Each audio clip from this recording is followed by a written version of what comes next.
folks, if you'll just gather around a little closer now. Come right in a little closer. That's it. That's fine, folks.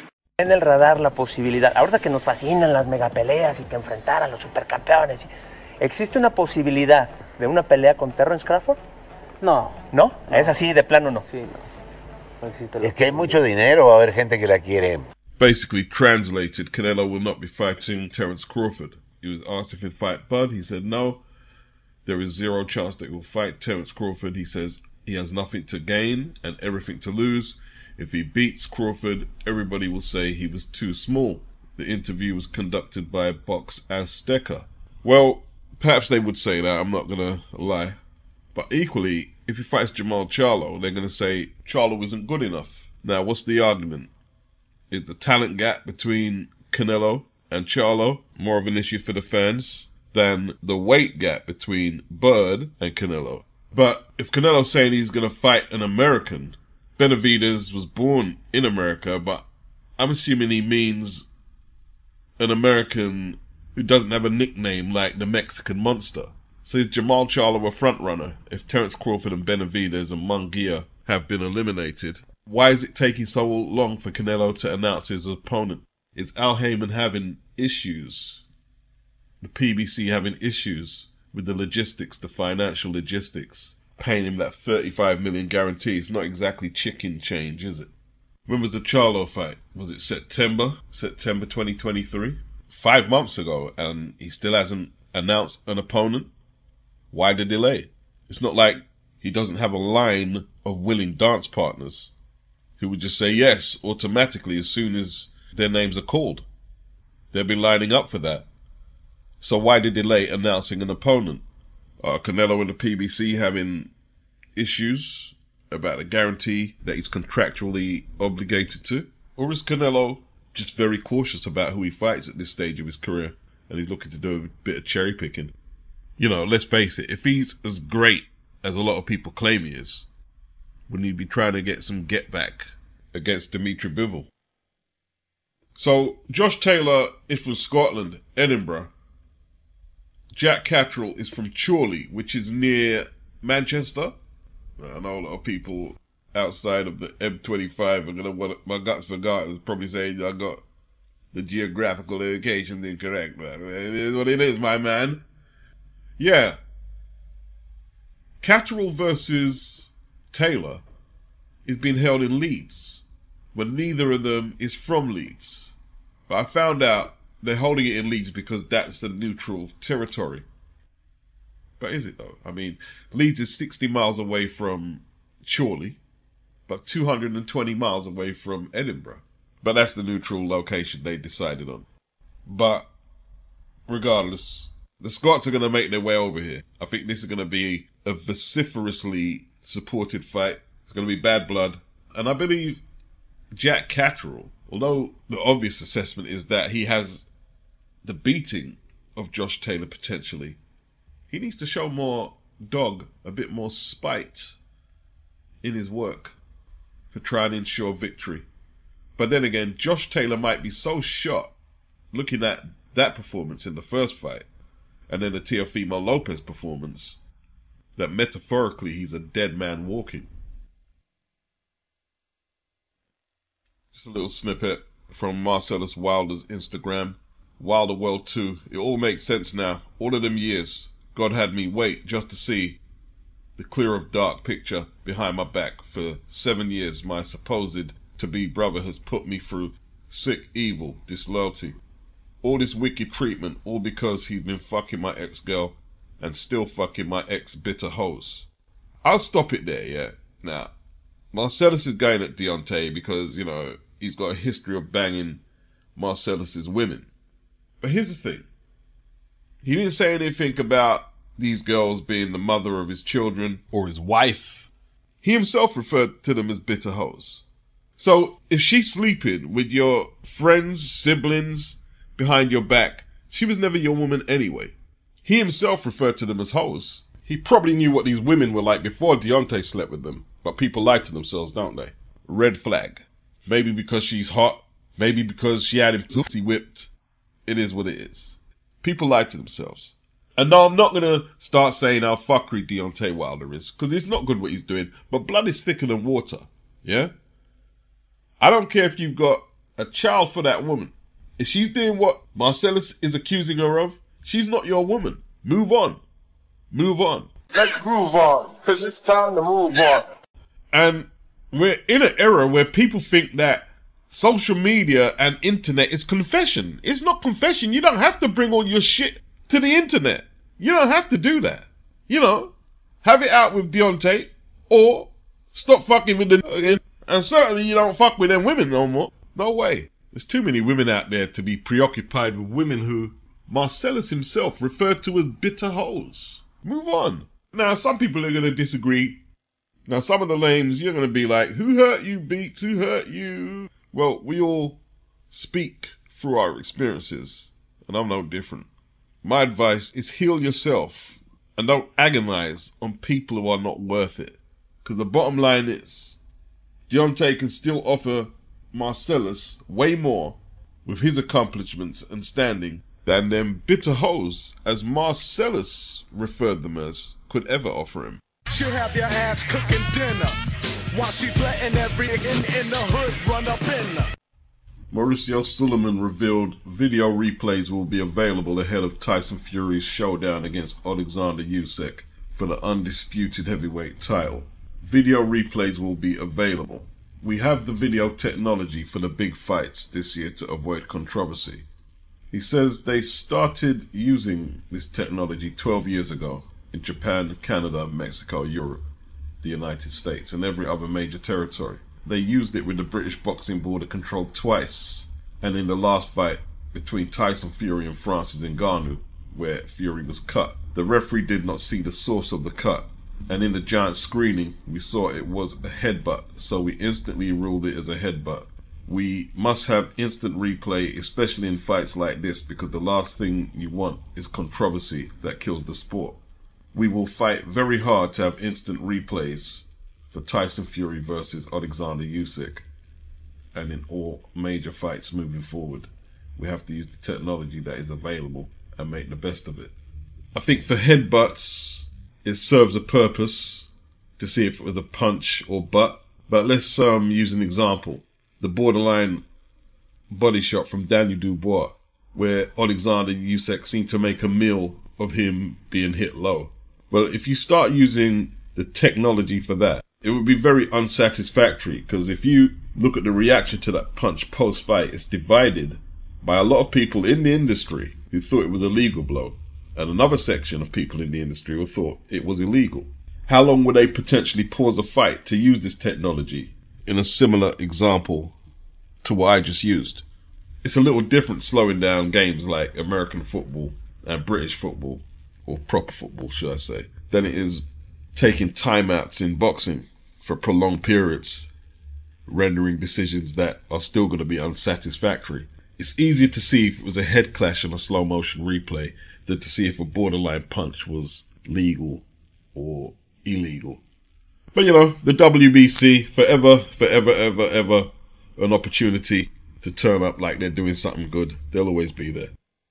I don't mind this fight, although Isaac Chamberlain exposed LAWAL's skill set, didn't he? Winning the British Cruiserweight title last year. And there's no reason to believe that Vidal Riley won't do the same. But it's a good fight on the undercard of WARDLEY versus CLARKE, 3rd of March, O2 Arena, in what looks like to be a good card on Boxer. Vidal Riley versus Mikhail LAWAL, Cruiserweight contest. Siobhan Clark Matram still waiting for his mandated shot at Isaac Chamberlain. He'd done his little meme here, finding Chamberlain. And just underneath Chef's chin you see a little picture of Isaac in what is a take of Finding Nemo. Well, let's get Boxer to make some mandates, whether it's against Queensbury or Matchroom fighters. Stop flapping around with the belts. What's the deal?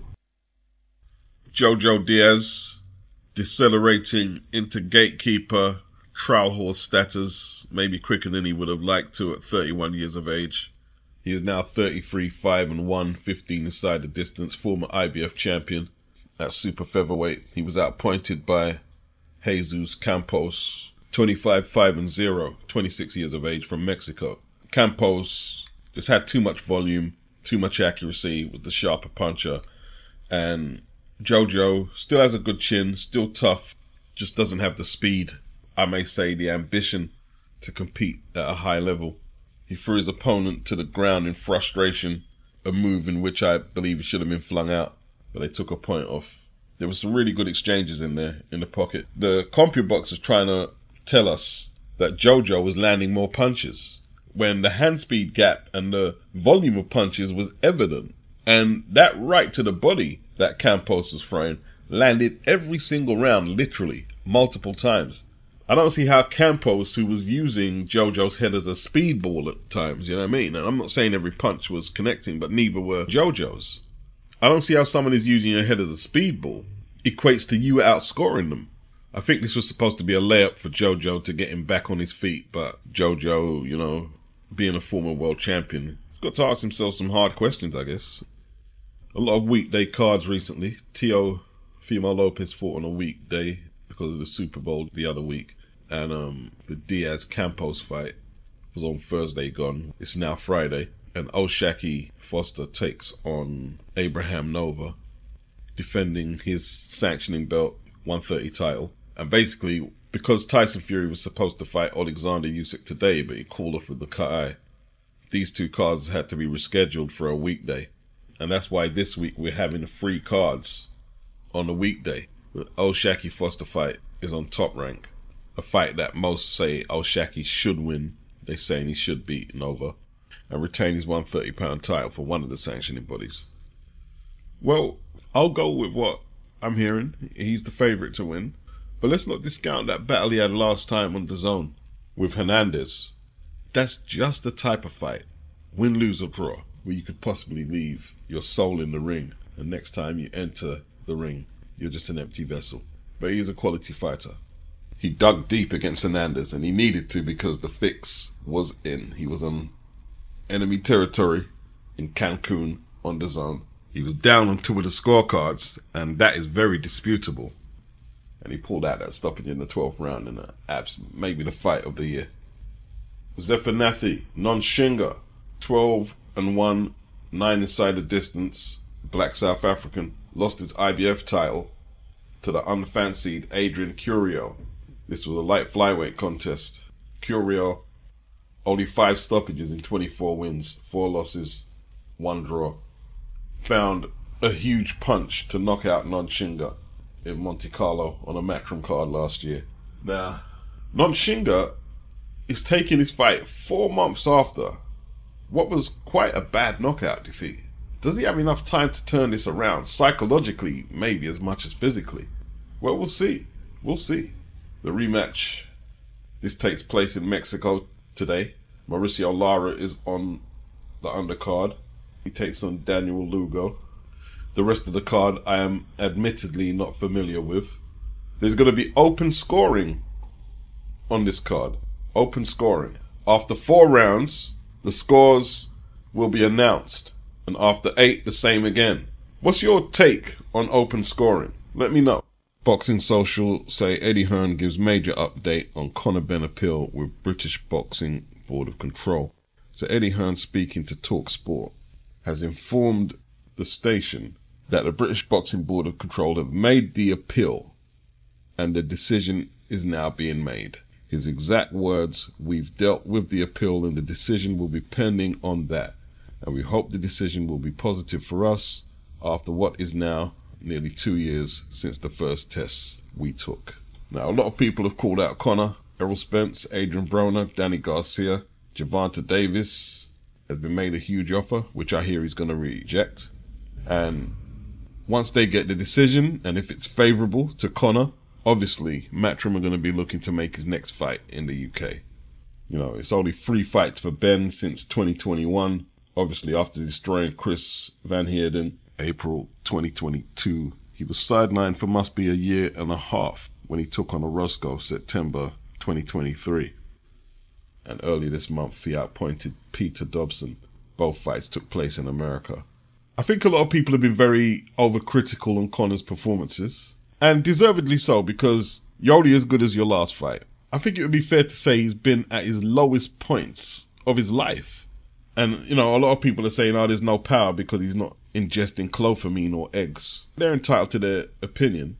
I have a feeling if Conor gets his British license back, we might see the old Conor. Yeah, you can get back in shape. You can get back in the ring. You can win fights.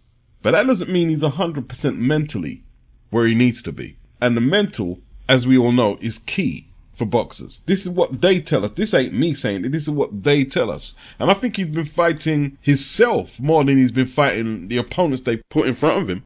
Not making an excuse for him that he couldn't get them out of there or perform better. But I don't think he's 100% mentally where he was before the controversy in 2022. That's my opinion.